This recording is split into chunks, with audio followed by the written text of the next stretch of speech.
اگر کوئی بندہ محفل میلاد منعقد کر لیتا ہے، دیگر امور مستحبات کے ادا کرتا ہے، تو اس کا یہ مطلب نہیں ہے کہ اب نماز نہ پڑھے، اس کو کوئی پرواہ نہیں ہے، وہ بخشا گیا ہے. جس طرح کہ آج کل ہمارے ثنا خان جو ہے تعصب دیتے ہیں کہ جو محفل میلاد میں آ گیا وہ بخشا گیا. اللہ تعالیٰ چاہے اس کے لیے کوئی مشکل نہیں ہے، لیکن جو دین ہے اس دین کو ہلکا کرنے والی بات ہے. بلکہ آج کل تو ممبر و محراب پر جنت و دوزخ کا مذاق اڑایا جا رہا ہے. ایک بندہ کہہ رہا ہے کہ ہوئے تو کیڑی جنت کا کرنا ہے تذکرہ. میں نے کہا میاں اسی جنت کا جس جنت کے لیے حضور لمبے لمبے ہاتھ اٹھا کے دعا مانگا کرتے تھے اور فرماتے جب اللہ سے مانگو تو جنت الفردوس مانگو.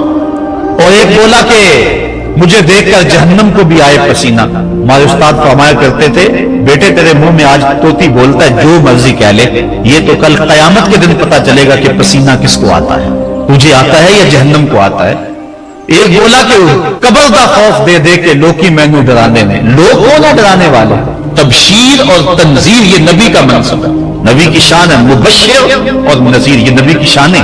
حضور نے ڈرایا بھی ہے، حضور نے بشارت بھی دی ہے، لیکن اس بات کا منبر پہ بیٹھ کر کے تمسخر اڑایا جا رہا ہے اور لوگوں کو بے عملی کی طرف لے جایا جا رہا ہے. اس لیے آپ اس بات پہ غور کریں، اس بات پہ توجہ کریں. قیامت کے دن یہ لوگ کام نہیں آئیں گے، یہ پلہ چھڑا جائیں گے اور کہیں گے کہ جو ہے وہ ہم نے ان کو نہیں کہا تھا، بلکہ جو بت جن کو لوگ پوچھتے ہیں اور جن لوگوں کی لوگ پرستش کرتے ہیں وہ بھی کل قیامت کے دن کہیں گے کہ ان کو عقل نہیں تھی، ان کو سمجھ نہیں تھی. تو وہ عذر مقبول نہیں ہوگا کہ ہم ان کے کہنے پہ جو ہے وہ پوجا شروع کی. اس لیے اگر کوئی شخص تمہیں عمل سے بے رغبت کرنا چاہتا ہے اور تبشیر و تنذیر کو تمہاری نظر میں ہلکا کر دینا چاہتا ہے اور تم اس کے اس انداز سے عبادت کو ہلکا سمجھنے لگ جاتے ہو، تو کل قیامت کے دن کوئی عذر مسموع نہیں ہوگا. اللہ نے عقل دی. انسان کا خسارہ کیا ہے؟ کہا قسم محبوب تیرے زمانے کی کہ بے شک انسان خسارے میں. ویسے آج کا انسان تو خسارہ مانتا نہیں، اپنے عمل سے رویے سے وہ اس بات کا انکار کرتا ہے میں تو خسارے میں نہیں ہوں، میں تو ہواؤں کے گوشت پہ اٹھتا ہوں، میں تو پانی کی تہ میں اترنے کے فن سے آشنا ہوں، میں تو ایٹم کا کلیجہ شک کر لیا ہے، میں تو چرخ پہ گھومتا ہوں، میں تو پانیوں کو مسخر کر لیا ہے، میں تو ہواؤں کو اپنی قید میں کر لیا ہے، میں تو چاند کی چھاتی رون چکا ہوں، میں تو مریخ کے سفر کی تیاریوں میں ہوں. میری زندگی کا حسن دیکھو، کہاں وہ گھاس پھونس کی جھوپڑیاں اور کہاں یہ عالی نصب محلات، کہاں کھانے کے لیے نان شبینہ بھی نہیں تھا اور کہاں ٹیبل پہ اتنے کھانے پڑے ہوتے ہیں کہ مشکل ہوتا ہے کہ کس کو کھائیں اور کس کو چھوڑیں. کہاں پہننے کے لیے پیوند لگے لباس ہوتے اور کہاں آج اتنے لباس ہوتے ہیں کہ موسم بدل جاتے ہیں اور لباس بدلنے کی باری نہیں آتی. یہ تارکول کی سڑکیں دیکھو، یہ عالی نصب پلازے دیکھو، یہ میرے بنگلے، یہ میری کوٹھیاں، یہ لمبی لمبی گاڑیاں، یہ فراٹے بھرتے ہوئے جہاز. میں تو خسارے میں نہیں ہوں. آج کا انسان کہتا ہے اپنے رویے سے کہ میں تو خسارے میں نہیں ہوں. رب کہتا ہے محبوب تیرے زمانے کی قسم انسان خسارے میں. تو انسان تو خسارہ مانتا نہیں ہے اور اللہ کہتا ہے محبوب تیرے زمانے کی قسم یہ خسارے میں ہے، تو پھر خسارہ کیسا ہے؟ علماء فرماتے ہیں خسارہ انسانیت کا ہے، حیوانیت کا نہیں ہے. یہ اگر ہواؤں کے گوشت اڑتا ہے تو یہ انسانی کمال نہیں ہے، وہ تو مکھی بھی اڑتی ہے.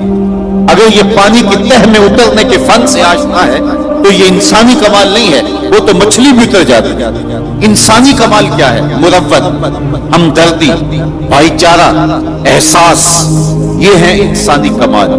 اور یہ بتدریج دم توڑ رہے. کیا بھائی بھائی کا گلا نہیں کاٹ رہا؟ یا خون سفید نہیں ہو رہے؟ آج کا انسان دہشت گرد ہے، آج کا انسان ڈرون حملے کرتا ہے. تو کہا کہ انسانیت کی مروت دم توڑ رہی ہے، محبتیں ٹوٹ رہی ہیں. آج کا انسان کا گلا چیر کے فخر اور خوشی محسوس کرتا ہے. وہ کیا کسی نے کہا تھا گھر کی آگ بجھی تو کچھ سامان بچا تھا جلنے سے، سو وہ بھی ان کے ہاتھ لگا جو آگ بجھانے آئے تھے. تو آج کا انسان انسانیت کو توڑ رہا ہے، لیکن محبوب کے زمانے کا انسان دیکھنا ہو تو تمہیں ابو بکر عمر جیسے انسان ملیں گے، تجھے عثمان و علی جیسے لوگ ملیں گے، بلال حبشی اور ابو ذر غفاری جیسے لوگ ملیں گے. تو کہا قسم تیرے زمانے کی بے شک انسان خسارے. سیدنا علی المرتضیٰ رضی اللہ تعالیٰ عنہ فرماتے ہیں انسانی خسارے کا ایک پہلو یہ ہے کہ وہ اپنی سانسوں کے ذریعے اپنی زندگی توڑ رہا ہے. سمجھتا یہ ہے کہ میں بڑا ہو رہا ہوں، لیکن حقیقت یہ ہے کہ یہ چھوٹا ہو رہا ہے. یہ سانسیں یہ زندگی کو مختصر کر رہی ہیں، کاٹ رہی ہیں زندگی. کبھی آپ اشارے پہ رکے ہوں تو وہاں گنتی الٹی چل رہی ہوتی ہے، اور جہاں گنتی الٹی چل رہی ہوتی ہے وہاں بہت جلد کام زیرو پہ آ جاتا ہے. یہ سانسوں کی زندگی، یہ ماہو سال کی زندگی یہ الٹی چل رہی ہے. کوئی 60 سے نیچے آ رہا ہے، کوئی 70 سے نیچے آ رہا ہے، کوئی 40 سے نیچے آ رہا ہے. اور جب زندگی زیرو پوائنٹ پہ پہنچے گی تو اسی کا نام موت ہے. یہ ہے انسانیت کا خسارہ. ایک بزرگ فرماتے تھے مجھے سمجھ نہیں آتی تھی کہ یہ جو قرآن نے کہا انسان خسارے میں ہے تو یہ خسارہ کاہے کا ہے. میں ایک دن سمرقند کے بازار سے گزر رہا تھا، وہاں ایک آدمی پھٹے پہ رکھ کے برف بیچ رہا تھا اور ساتھ آواز لگا رہا تھا. اور اس کی آواز کیا تھی؟ وہ کہہ رہا تھا ارحمو ارحمو من یذوبو راس مالہ، اور میرے پہ رحم کرو، میں ایک ایسا شخص ہوں جس کا راس المال پگھلتا جا رہا ہے. میں ایک ایسا شخص ہوں جس کا راس المال پگھلتا جا رہا ہے. آپ کپڑا بیچتے ہیں، آج گاہک نہیں ملا، ہو سکتا ہے کل 2 آنے مہنگا مل جائے اور آپ کو فائدہ ہو جائے. آپ پیٹرول بیچتے ہیں، آج گاہک نہیں ملا، ہو سکتا ہے کل 6 روپے اوپر چلا جائے، وہ پڑا لاکھوں روپے کا فائدہ دے جائے. لیکن برف ایک ایسا سودا ہے، اگر آج گاہک نہیں آیا تو کل برف ہی نہیں ہوگی. تو وہ سمرقند کے بازار میں پھٹے پہ برف رکھ کے بیچ رہا تھا اور ساتھ آواز لگا رہا تھا او گزرنے والوں، میرے پہ ترس کھاؤ، مجھ سے برف لیتے جاؤ. میں ایسا تاجر ہوں جس کا راس المال پگھلتا جا رہا ہے اور قطرہ قطرہ کر کے میری برف پگھل رہی ہے اور میں نقصان میں ہوں، مجھ سے کوئی برف خرید لے. وہ کہتے ہیں جب اس نے یہ آواز لگائی نا تو میرے قدم رک گئے اور میں نے اس کو کہا میاں آج مجھے ان الانسان لفی خسر کا ترجمہ سمجھ میں آ گیا. جس طرح تیری برف پگھلتی جا رہی ہے میری زندگی پگھلتی جا رہی ہے. تیری برف قطرہ قطرہ پگھل رہی ہے اور میری زندگی سانس سانس پگھل رہی ہے. آج اگر تو برف بیچ لے، اس کے بدلے درہم لے لے، اس کے بدلے دینار لے لے، اس کے بدلے کوئی جنس لے لے، اس کے بدلے پارچہ جات لے لے، کوئی اور چیز لے لے، تو تیری برف کام آ گئی. میں بھی اس زندگی کے بدلے درود پڑھ لوں، سلام پڑھ لوں، سجدہ کر لوں، قیام کر لوں، کسی دکھی کے سر پہ ہاتھ رکھ دوں تو یہ میری پگھلتی ہوئی زندگی میرے کام آ جائے گی. میں آپ کو کہتا ہوں آپ اللہ کا شکر ادا کریں. سانسیں آپ کی بھی گزر رہی ہیں اور اس وقت جو ہے وہ آوارگی میں بیٹھے ہوں گے، سانس ان کی بھی اسی رفتار کے ساتھ چل رہی ہے، لیکن وہ سانسیں بیچ کے جو ہے وہ نہ جانے کیا خرید رہے ہیں. لیکن آپ کو مبارک ہو، آپ سانسیں بیچ کے اللہ کا قرآن خرید رہے ہیں، سانسوں کے بدلے میں درس قرآن لے رہے ہیں. تو یہ ہے زندگی کی قیمت جو آپ اور میں وصول کر رہے ہیں. اور رات کے لمحوں کے اندر بابرکت گھڑیوں کے اندر ہماری سانسوں کا مل پڑ رہا ہے، ورنہ سانسیں سو کے بھی گزر جائیں گی، آوارگی میں بھی گزر جائیں گی، عیش و عشرت میں بھی گزر جائیں گی. خوش نصیب ہیں وہ گھڑیاں جو یاد خدا میں گزر جاتی ہیں، یاد رسول میں گزر جاتی ہیں. تو خسارہ یہ ہے کہ انسان اپنی سانسوں کے ذریعے اپنی زندگی کو توڑ رہا ہے. وہ سمجھتا یہ ہے کہ میں بڑا ہو رہا ہوں، لیکن حقیقت میں وہ چھوٹا ہو رہا ہے. خسارے کا ایک اور پہلو اور مجھے آپ کی یہاں بھرپور توجہ چاہیے ہوگی. یہ بڑا لطیف پہلو ہے اور آپ کی اگر توجہ ہوگی تو یہ پہلو آپ کو بڑا لطف بھی دے گا. خسارہ یہ ہے کہ حضرت انسان کو اللہ نے ایک کمال دیا ہے، یا کسی بھی شے کو اللہ تعالیٰ نے ایک کمال دیا ہے، اسے دوسرے کمال سے محروم رکھا ہے تو وہ شے کہتی ہے میں خسارے میں. مثال کے طور پہ پھولوں میں خوشبو ہے لیکن روشنی نہیں ہے تو یہ پھول کہیں گے ہم روشنی کے خسارے میں. چاند میں روشنی ہے لیکن خوشبو نہیں ہے تو چاند کہے گا میں خوشبو کے خسارے میں. بلبل کہے گی میری آواز میں تو جادو ہے لیکن میرے پنجوں میں زور نہیں. شیر کہتا ہے میرے پنجوں میں زور ہے لیکن میں اڑنا نہیں جانتا. مور کہتا ہے میرے پروں میں حسن ہے لیکن میرے پاؤں بدصورت ہے. تو ہر شے کسی نہ کسی طرح خسارے میں. انسانوں کو دیکھ لیں، ایک بچے سے پوچھ لیں، بچہ کہتا ہے میرے پاس بچپنے کی معصومیت تو ہے لیکن کیا کروں کہ جوانی کا زور نہیں، لہذا میں اس خسارے میں. ایک جوان سے پوچھیں، وہ کہتا ہے جوانی کا پن تو ہے، بڑھاپے کے تجربے نہیں. ایک بوڑھے سے پوچھیں، وہ کہتا ہے بڑھاپے کے تجربے تو قطار اندر قطار ہیں لیکن کیا کروں بچپنے والی موج نہیں رہی. وہ اپنی خوشی سے جانا، وہ اپنی خوشی سے آنا. اقبال کہتا ہے جنبش زنجیر در سے لطف آتا تھا مجھے، کوئی کنڈی بھی ہلا دیتا تھا تو اس سے بھی مزہ لے لیتے تھے. آج تو نغمے بھی نہیں نہ بہلاتے، اس وقت ہلتی ہوئی کنڈی سے بھی مزہ لے لیتے تھے، آج محل بنا کر بھی تسکین نہیں ملتی۔ کیسا زمانہ تھا جب گلی میں کوئی ریت پھینک جاتا تو ہولے سے جو ہے وہ ریت میں پاؤں رکھ کے اس کے اوپر ریت تھپک لینا، پھر پاؤں نکال لینا، اور اگر وہ گھروندا بچ جاتا تو اتنی خوشی ہوتی۔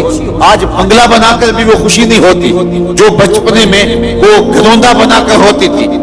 وہ کیا کسی نے کہا کہ آج دنیا چاند پہ جانے کے لیے بے چین ہے؟ کیسا زمانہ تھا کہ بچپن میں جب ہم خود ہی چاند ہوا کرتے تھے، اپنے جل جانے کا بھی احساس نہیں تھا، جلتے ہوئے شعلوں کو چھیڑا کرتے تھے۔ اب تو ایک آنسو بھی باعث رسوائی ہے، بچپن میں جی بھر کے رویا کرتے تھے۔ وہ کیسا زمانہ تھا، وہ کیسی گھڑیاں تھی، روٹھ جاتے تو منانے کے لیے کیا ہوا کرتے تھے لوگ، وہ کیا مزے تھے۔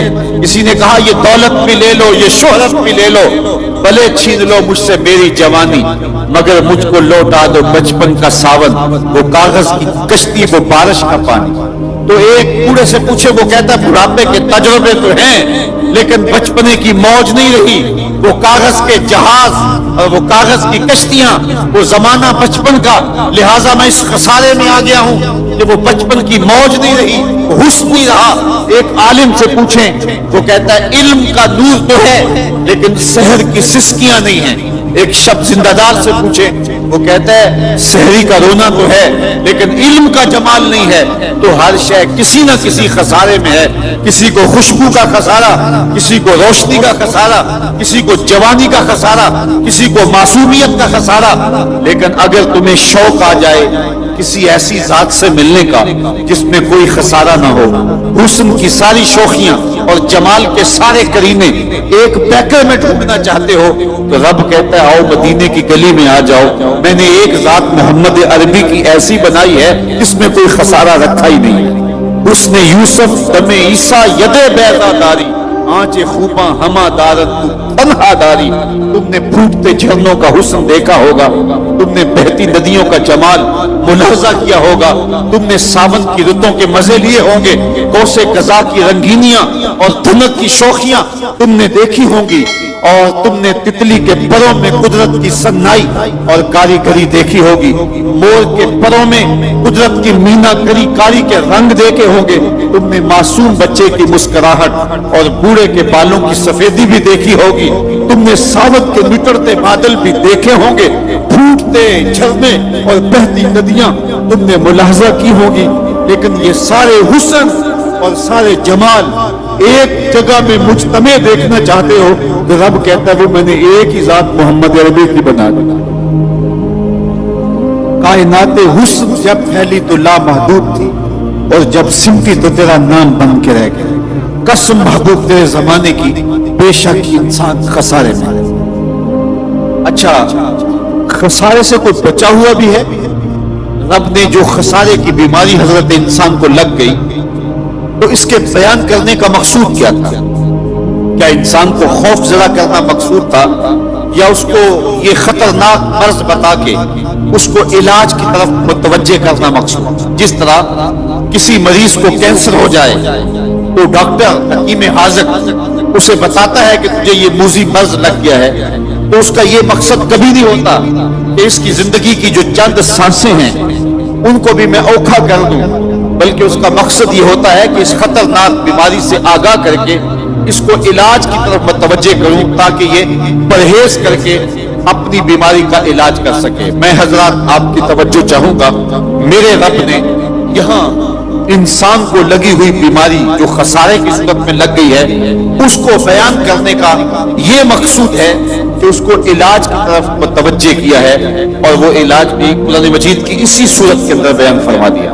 کہ انسان تجھے خسارے کا مرض لگ گیا ہے، اور اگر تو خسارے سے بچنا چاہتا ہے تجھے میں علاج بھی دیتا ہوں، اِلَّا الَّذِينَ آمَنُوا، خسارے سے بچنا ہے تو میرے محمد عربی کا دامن پکڑ لے، کہ ایمان حضور سے وابستگی کا نام ہے، حضور سے تعلق کے خاطر کا نام ہے، تو اس لیے کہا اِلَّا الَّذِينَ آمَنُوا، ساتھ علاج بھی بتایا۔